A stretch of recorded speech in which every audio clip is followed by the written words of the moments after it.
Today I am late only 2 minutes, so sorry. Start करते हैं। कल हम लोग रस पढ़ रहे थे, तो रस यानी होता है मन के भाव। स्टार्ट करते हैं, प्रारंभ करते हैं।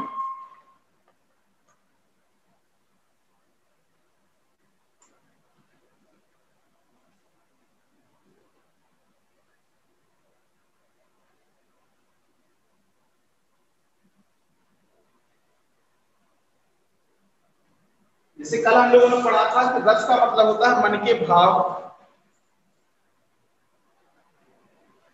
जब किसी व्यक्ति, वस्तु, स्थान, प्राणी, दृश्य, भाव इत्यादि के बारे में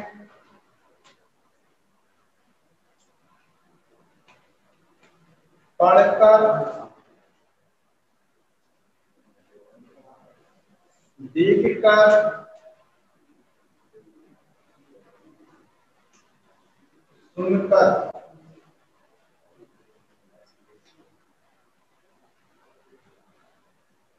मन में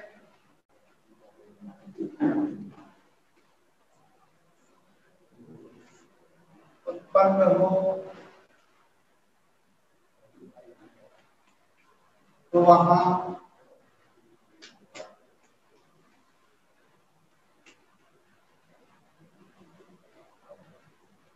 रस होता है। देखिए, एक परिभाषा है, मैंने बोर्ड पर लिखी है, कॉमन परिभाषा होगी सभी रस की।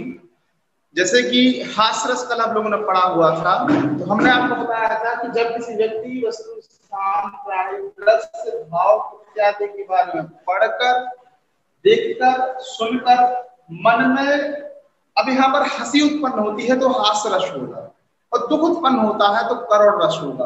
कल हम लोग करुण रस, हास्य रस और वीर रस और श्रृंगार रस पढ़ चुके थे। अब हमें आगे के और भी जो रस हैं उन्हें पढ़ना है, तो प्रारंभ करते हैं।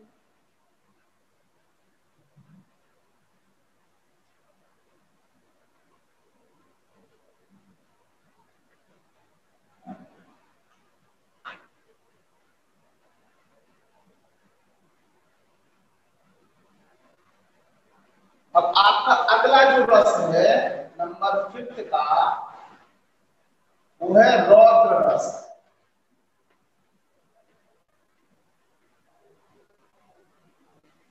तो रौद्र यानी क्रोध। अब देखो क्या होता है, किसी प्रकार के रस में जब आपको कोई दोहा आएगा पेपर में, तो उस दोहे में सीधा सीधा नहीं लिखा होगा कि सामने वाले को गुस्सा आ रहा, कि हंसी आ रही, कि दुख होगा। सामने वाले की शारीरिक प्रतिक्रियाएं लिखी होंगी। उस प्रतिक्रिया से आपको पहचानना होगा कि इसे दुख हो रहा, गुस्सा आ रहा, या घृणा हो रही, या इस श्रृंगार कर रहा। अब शारीरिक प्रतिक्रिया कैसे? जैसे अगर उसे दुख हो रहा होगा तो निश्चित है वह उदास बैठा होगा, आंखों से आंसू आ रहे होंगे, मन विभोर होगा। अब इसी तरीके से आज का जो रस है रौद्र रस है।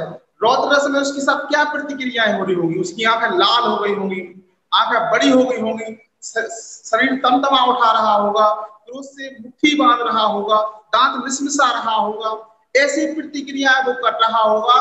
अगर दोहे में ऐसे शब्द दिए हैं जिसमें शरीर की प्रतिक्रिया बताई जा रही हैं, तो आप दोहे को पढ़कर समझ जाएंगे कि इसमें रौद्र रस है। ध्यान रखना, कई बार हम कंफ्यूज हो जाते हैं रौद्र रस में और उत्साह वीर रस में। अंतर है रौद्र में और वीर में। आप उत्साह आएगा लेकिन आंखें लाल नहीं होंगी। ध्यान दीजिए, सुनिए मुझे। आपको उत्साह यानी वीर रस में उत्साह आएगा, सीना फूलेगा, आप तमतमा उठेंगे किसी कार्य को करने के लिए, उत्साहित हो जाएंगे, लेकिन आंखें लाल नहीं होंगी। लेकिन रौद्र रस में आंखें लाल हो जाएंगी, दांत आप मिसमिसाओगे, जबकि उत्साह में आप नहीं मिसमिसाते। कई बार ऐसा होता है कि दोहा लिखा तो होता है तो हम वीर रस, क्रोध वाले रौद्र रस को हम वीर रस समझ लेते हैं। और उदाहरण है रौद्र रस का, जिससे मैं लिख रहा हूं, देखिएगा।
सॉरी, मैं लेट हो गया था।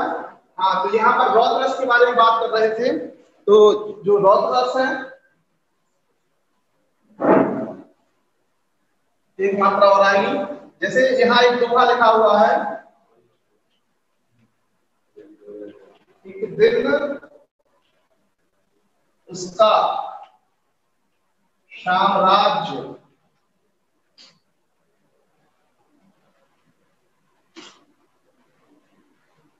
भी मिट जाएगा।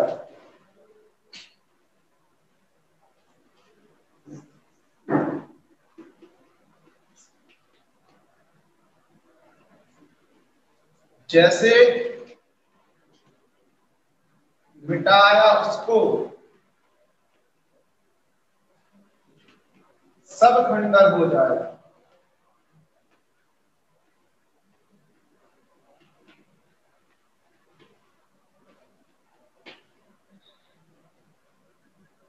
तो यहां पर मैंने एक दोहा लिखा हुआ है, पढ़िएगा कि एक दिन उसका साम्राज्य भी मिट जाएगा, जैसे मिटाया उसको सब खंडर हो जाएगा। तो यह दोहा किसी व्यक्ति विशेष के लिए, किसी व्यक्ति विशेष द्वारा क्रोध में कहा जा रहा है। तो क्रोध में कही हुई बात सामने वाले के लिए एक, इसमें आपका रौद्र रस होगा। तो यह परिभाषा बनती है, रौद्र रस क्या है? जब किसी व्यक्ति, वस्तु, स्थान, प्राणी, दृश्य, भाव इत्यादि के बारे में पढ़कर, देखकर, सुनकर मन में क्रोध उत्पन्न हो, और क्रोध उत्पन्न हो तो वहां पर रौद्र रस होगा। क्रोध उत्पन्न होने पर हम उस सामने वाले के लिए अपशब्द कहते हैं, सामने वाले को मिटाने की कोशिश करते हैं, सामने वाले को नष्ट करने की कोशिश करते हैं। क्रोध होने पर हमारी शारीरिक प्रतिक्रिया में हम दांत पीसते हैं, हमारी आंखें लाल हो जाती। तो इस तरीके जब भाव आपको वहां पर मिलते हैं, जब किसी दोहे को पढ़कर आपको समझ में आता है कि या क्रोध में एक बात कही गई है, तो वहां पर आपका रौद्र रस होगा। तो इस तरीके से हम 5 रस पढ़ चुके हैं। श्रृंगार रस, जिसके 2 भाग होते हैं, संयोग और वियोग, जिसमें प्रेमी प्रेमिका के मिलन में को संयोग कहते हैं और उनके वियोग को आपके वियोग रस कहते हैं। दूसरा हमने वीर रस पढ़ा, तीसरा हमने करुण रस पढ़ा, चौथा हमने हास रस पढ़ा, पांचवा हमारा है रौद्र रस। स्क्रीनशॉट ले लें।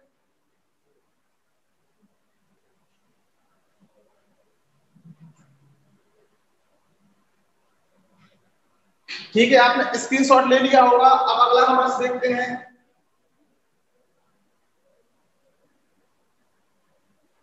छठवां जो हमारा रस है वह है भयानक रस। छठवां जो रस है वह है भयानक रस। देखिएगा, छठवां जो रस है हमारा वह है भयानक रस। तो ये परिभाषा बदल जाएगी, यहां हो जाएगा भय, यहां हो जाएगा भयानक।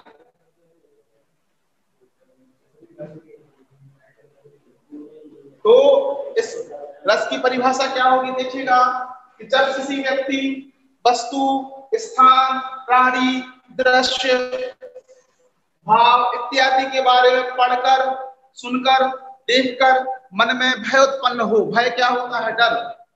मन में भय उत्पन्न हो तो वहां पर भयानक रस होगा। वहां पर कौन सा रस होगा? वहां पर भयानक रस होगा।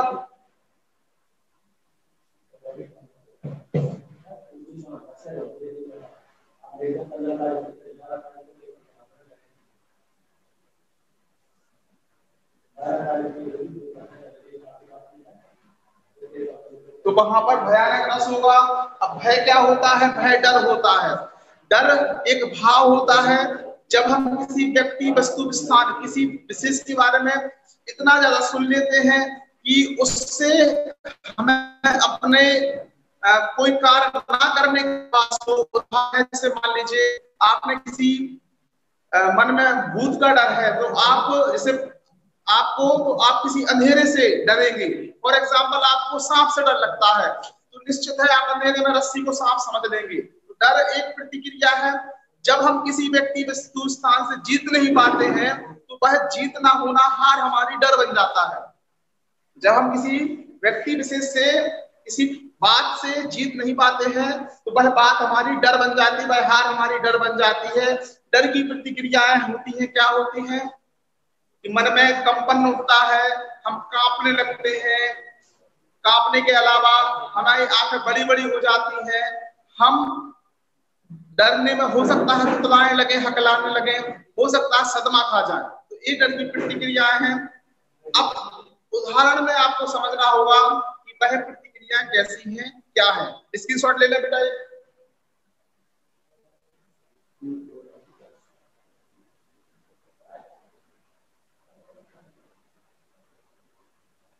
देखिए,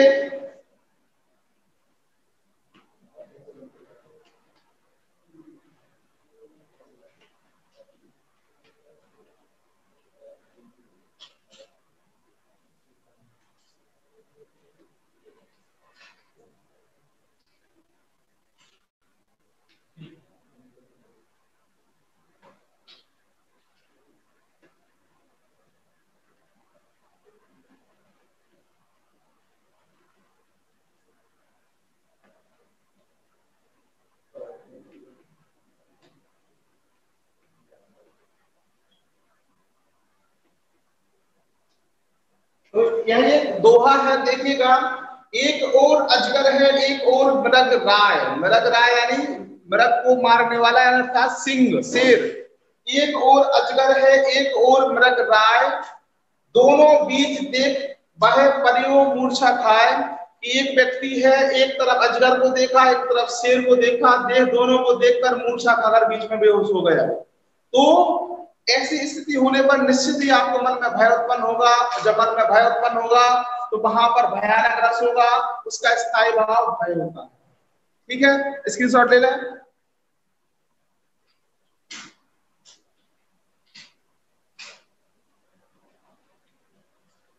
ठीक है, आपने स्क्रीनशॉट ले लिया होगा। अगला रस देखते हैं।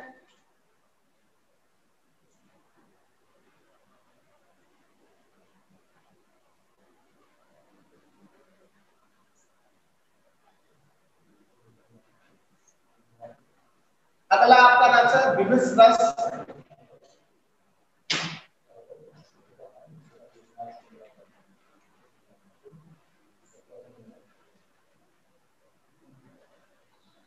विविध रस का मतलब होता है घृणा।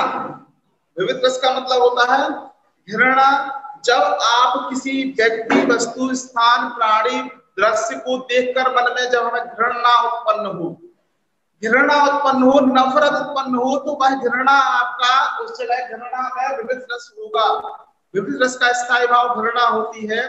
घृणा यानी से कोई बदबू आ गई तो आपको घृणा हो जाती है। तो घृणा में मन से हमारे भाव निकलते हैं छी, हम नाक सिकोड़ते हैं, हम नाक बंद करते हैं, हम मुंह छुपाते हैं और उस जगह से भागने की कोशिश करते हैं। ये हमारी शारीरिक प्रतिक्रियाएं होती हैं। तो फिर से देखिए, जब किसी व्यक्ति, वस्तु, स्थान, प्राणी, दृश्य, भाव इत्यादि के बारे में पढ़कर, देखकर, सुनकर मन में घृणा उत्पन्न हो तो वहां पर विविध रस होगा। उदाहरण देखिएगा, सिर पर बैठो काग, आंखें दो खाक, निकारत खींचत, जीभ श्यार,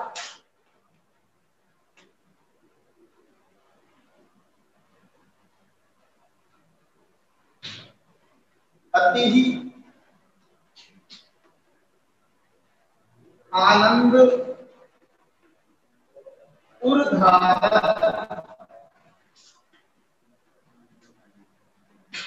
देखिए यहाँ पर दोहा लिखा हुआ है कि सिर पर बैठो काग, यानी किसी मरे हुए जानवर के सिर के ऊपर कौवा बैठा है, आंखें दो खात निकाल रहा है, उसकी दोनों आंखें नोच नोच के खाते हुए निकाल रहा है और खा रहा है। खींचत जीभ सियार, और उसी मरे हुए जानवर की जीभ को एक सियार खींच के खा रहा है। अति ही आनंद और धारत, और उन्हें खाने में बड़ा ही आनंद आ रहा है। क्या यह आनंद आपको देखने में आ रहा है या पढ़कर आ रहा है? तो आप कहेंगे नहीं, आपको घृणा हो रही है। तो जब किसी दोहे को फिर से समझे, जब किसी व्यक्ति, वस्तु, स्थान, प्राणी, दृश्य, भाव इत्यादि के बारे में पढ़कर, देखकर, सुनकर मन में घृणा उत्पन्न हो तो वहां पर विविध रस होगा। मुझे लगता है आपको समझ में आया होगा। So please take a screenshot.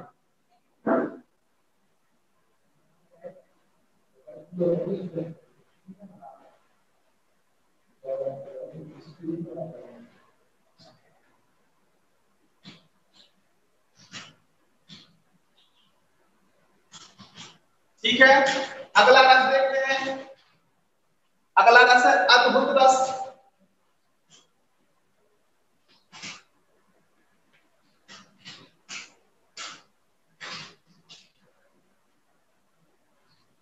दिखाई तो दे रहा है? ठीक है,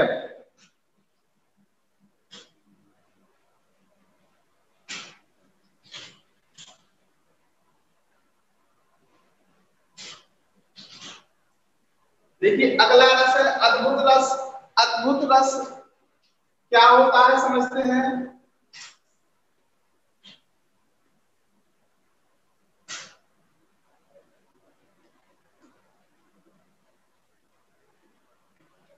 जब किसी व्यक्ति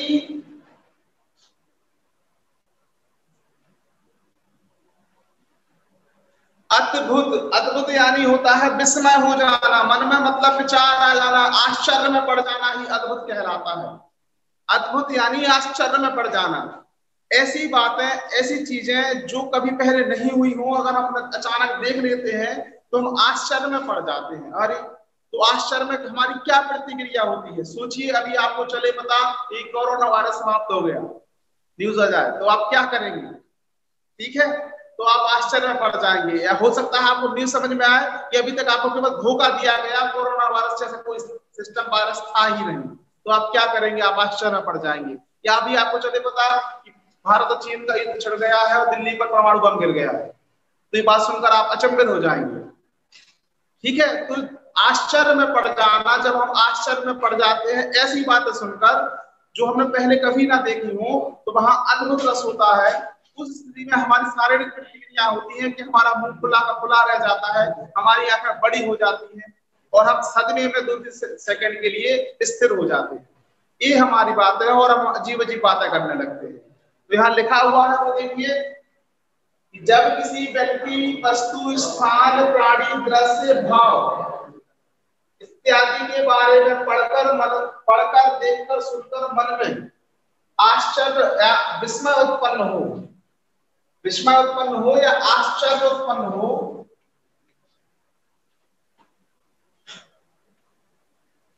तो वहां पर आपका अद्भुत रस होगा।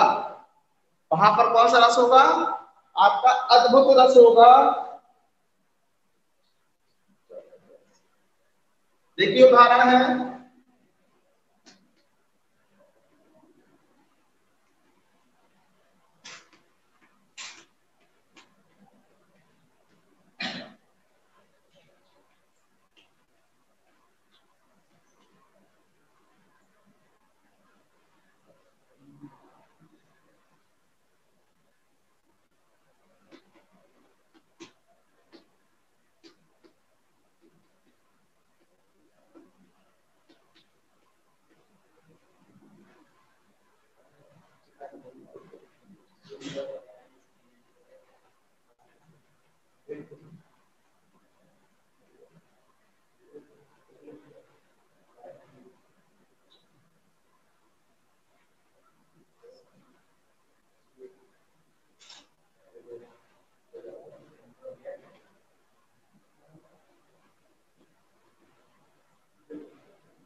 ये दोहा पढ़िए, लिखा हुआ है, अखिल भुवन चर अचर सब, अखिल भुवन चर अचर सब, हरि में लाखी मातु, चकित भई गदगद बचन, विकसित दृढ़ तन कातु। बड़ी बड़ी आंखों से खोलकर देख रही हैं। ये क्या है समझे? अखिल भुवन, सारा भुवन यानी सारा संसार, चर मतलब सभी जानवर, जितने भी जिंदा लोग हैं वो, अचर मतलब सभी निर्जीव वस्तुएं, थल स्थल वायुमंडल सब। हरि में लखी मातु, हरि मतलब भगवान कृष्ण के मुंह में देखा किसने? मातु उनकी माता ने। आपको एक दृश्य याद होगा जिसमें भगवान कृष्ण बाल रूप में मिट्टी खा लेते हैं, तो माता यशोदा उनके मुंह खोलकर देखती हैं, बता तूने मिट्टी खाई या ना खाई। जब वो मुंह खोलकर देखती हैं तो उन्हें सारा ब्रह्मांड नजर आता है। उसी से संबंधित दोहा है कि अखिल भुवन चर अचर सब, हरि में लाखी मातु। भगवान कृष्ण के मुंह में जब यशोदा मां ने मुंह खोलकर देखा तो उसमें उन्हें सारा ब्रह्मांड, सभी सजीव निर्जीव वस्तुएं, सारा पृथ्वी, सारा वायुमंडल, सारा वातावरण सब कुछ दिखाई दिया। चकित भई गदगद वचन, उसे देखकर वो चकित हो गई, विकसित पलकातु, और आंखें फाड़ फाड़ कर देखने लगी। तो यहाँ वह आश्चर्य में पड़ गई। और इस आश्चर्य में कौन सा रस होगा? इस आश्चर्य में आपका अद्भुत रस होगा। बस अब आपको ये पहचानना होगा कि आप अद्भुत रस पहचान गए, या भयानक रस है, या रौद्र रस है, या वीर रस है। इसके लिए आपको डीपली पढ़ना होगा, समझना होगा, तभी आप इसका उत्तर दे पाएंगे। ऐसे उदाहरणों का उत्तर आप नहीं दे पाएंगे। स्क्रीनशॉट ले लें, अगला रस देखते हैं हम लोग।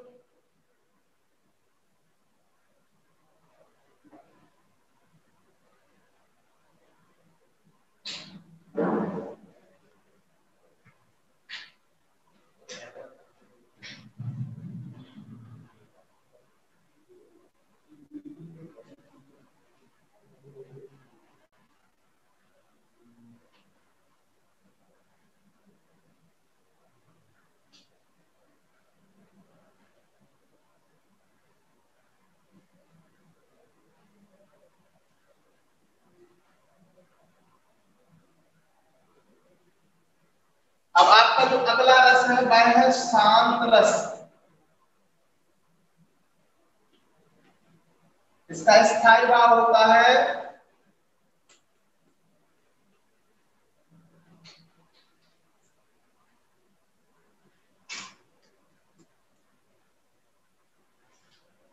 इसका जो स्थायी भाव है वह होता है निर्वेद।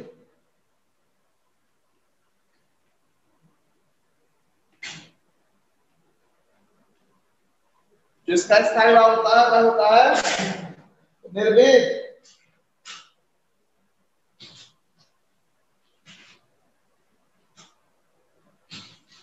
एक सेकंड रुकिएगा।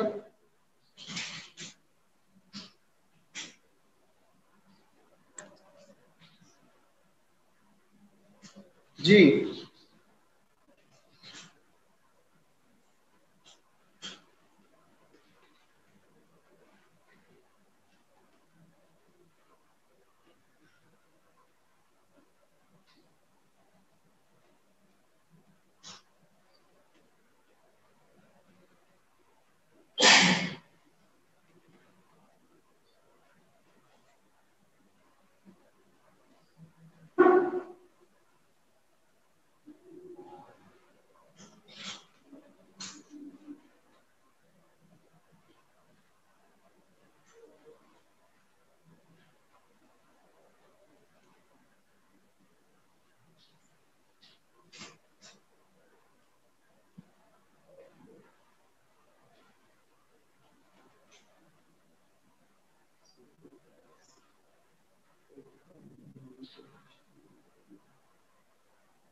देखिए यहाँ पर शांत रस कब होता है, क्या होता है?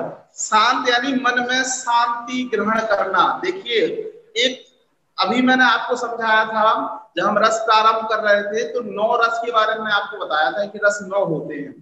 वैसे तो रस 9 होते हैं, परंतु वर्तमान शिक्षा प्रणाली में 2 रस और जोड़ दिए गए हैं, भक्ति रस और वात्सल रस। तो भक्ति रस और वात्सल रस में अंतर है। वात्सल रस होता है बच्चों की बचपन के लिए, वो भी मैं आपको पढ़ाऊंगा अभी हाल। भक्ति रस मतलब भगवान की भक्ति। और एक होता है शांत रस। भक्ति रस और शांत रस में थोड़ी सी समानता है, थोड़ी सी भिन्नता है, पहले आपको वो समझना होगा। ईश्वर की भक्ति करना, साधना करना भक्ति रस होता है। जब आप ईश्वर की भक्ति करते हैं तो भक्ति के किए गए कार्य, जैसे उनके नाम का गुणगान करना, उनका नाम जपना, ये भक्ति के गुण हैं। परंतु ऐसे कार्य करना जिससे मन में शांति उत्पन्न हो, शांत हो मन, वैराग्य हो, जिसमें मतलब इस मोह माया से आप दूर चले जाए। ध्यान देना, भक्ति हर व्यक्ति कर सकता है, चाहे वह ग्रस्त हो चाहे वह ग्रस्त ना हो। मैं आप भी भक्ति करते हैं, सुबह सुबह पूजा करते हैं, तो हम आप भक्ति करते हैं, तो भक्ति सभी लोग कर सकते हैं। लेकिन शांत रस किनके लिए आता है? जो वैराग्य धारण कर लेते हैं, जिन्हें इस मोह माया से कोई मतलब नहीं है, जो इस संसार में साधु बन जाते हैं पूर्ण रूप से और भगवान की केवल और केवल आज साधना करते रहते हैं केवल शांति प्राप्त करने के लिए, तो वह रस वहां पर शांत रस होगा। तो उदाहरण परिभाषा दी है, जब किसी व्यक्ति, वस्तु, स्थान, प्राणी, दृश्य, भाव इत्यादि के बारे में पढ़कर, देखकर, सुनकर मन में शांति उत्पन्न हो तो वहां पर शांत रस होगा। इसका स्थायी भाव निर्वेद होता है। निर्वेद को हम वैराग्य कहते हैं। निर्वेद को हम वैराग्य कहते हैं। जैसे यहाँ पर सूरदास जी ने लिखा है, मेरो अनंत कहाँ सुख पावे, जैसे उड़े जहाज को पंछी फिर जहाज पर आवे। कि मेरा मन जो है कभी भगवान की भक्ति करने में ही सुख पाता है। क्यों पाता है? क्योंकि जब मेरा मन पक्षी की तरह है, मन हमारा भटक जाता है। भटक जाता है यानी जैसे एक समुद्र है, समुद्र में कोई जहाज है, वो कोई पक्षी अगर जहाज से उड़ जाए तो पूरे समुद्र पर लगा लेगा, बैठने के लिए, साधन उतरने के लिए, तो वह वापस जहाज पर आएगा। ऐसे ही मेरा मन है जो भगवान की भक्ति करता है फिर भटक जाता है, परंतु उसे शांति तभी प्राप्त होती है जब वह भगवान की भक्ति करता है, वह वापस उसी भक्ति में आ जाता है। तो यहाँ पर जो है शांत रस होगा। प्लीज बेटा इसका स्क्रीनशॉट ले लें।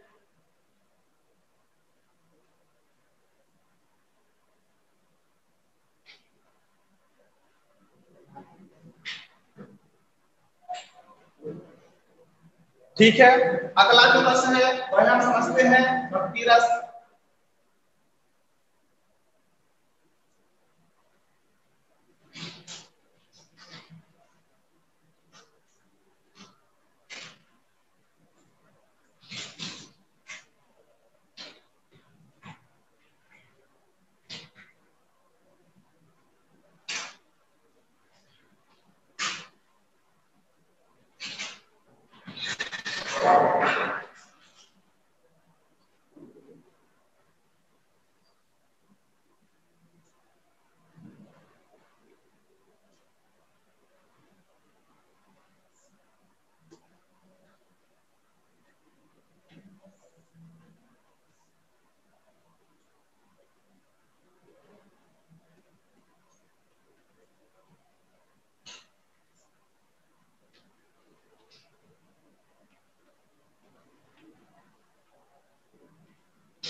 देखिए आपका जो अगला रस है वो समझिएगा, अगला रस है आपका भक्ति रस।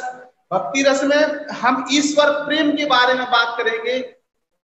देखिए हमने जब मन की शांति के बारे में बात करेंगे तब शांत रस होगा, लेकिन जब हम ईश्वर प्रेम के बारे में बात करेंगे तब वहां पर भक्ति रस होगा। जब किसी व्यक्ति, वस्तु, स्थान, प्राणी, दृश्य, भाव इत्यादि के बारे में पढ़कर, देखकर, सुनकर मन में ईश्वर प्रेम उत्पन्न हो, मैंने यहाँ लिखा भी है, पहले मैं भक्ति लिख रहा था लेकिन उस जगह में लिखा ईश्वर प्रेम उत्पन्न हो, समझ जाना कि वहां पर भक्ति रस है। इसका स्थायी भाव याद कर लीजिएगा, पूछा जा सकता है। इसका स्थायी भाव है प्रेम बेअसर रति। जैसे उदाहरण है हमारे हरि हरिल की लकड़ी, हमारे हरि हरिल की लकड़ी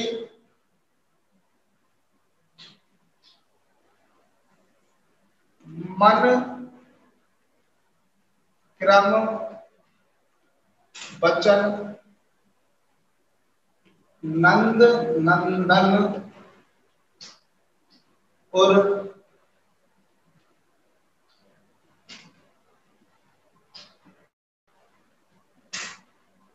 यह दृढ़ करी पकड़ी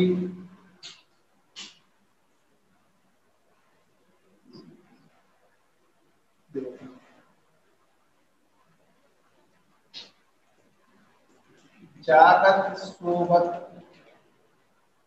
स्वप्न दिवस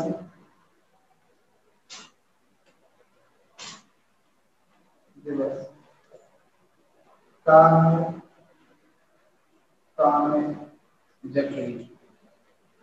देखिए एक उदाहरण है, समझिएगा। हमारे हरि हरिल की लकड़ी, हरिल एक पक्षी का नाम होता है और उसकी आदत होती है कि वह जहां भी उड़ता है एक लकड़ी को हाथ पैर में अपने पकड़ लेता है, वो जहां भी जाता है उस लकड़ी को साथ नहीं छोड़ता, कभी नहीं छोड़ता, और उसी लकड़ी पर हमेशा बैठता है। जिस जगह भी जाएगा वो लकड़ी अपने साथ लिए रहेगा। ऐसे ही यहाँ गोपियां कह रही हैं कि जो हमारे प्रभु हैं वह हमारे लिए हरिल की लकड़ी के समान है, हम उन्हें छोड़ नहीं सकते। हमारे हरि हरिल की लकड़ी, हमारे हरि कैसे हैं? हरिल की लकड़ी के समान है। मन क्रम वचन नंद नंदन, और मतलब यह हमें मन से, क्रम से, वचन से, सभी जगह से यह प्रण करी पकड़ी हमने स्वीकार कर लिया है, दृढ़ता से पकड़ लिया है। जागत सोबत स्वप्न दिवस, चाहे हम जागे, चाहे सोए, चाहे हम सपने देखें, काना काना जकड़ी, हम हमेशा केवल काना काना ही जपते रहते हैं। तो यहाँ पर ईश्वर प्रेम के बारे में दिखाया गया है, इसलिए यहाँ पर भक्ति रस होगा। इसका स्थायी भाव देवी वैसा करती होगा। प्लीज स्क्रीनशॉट ले लें।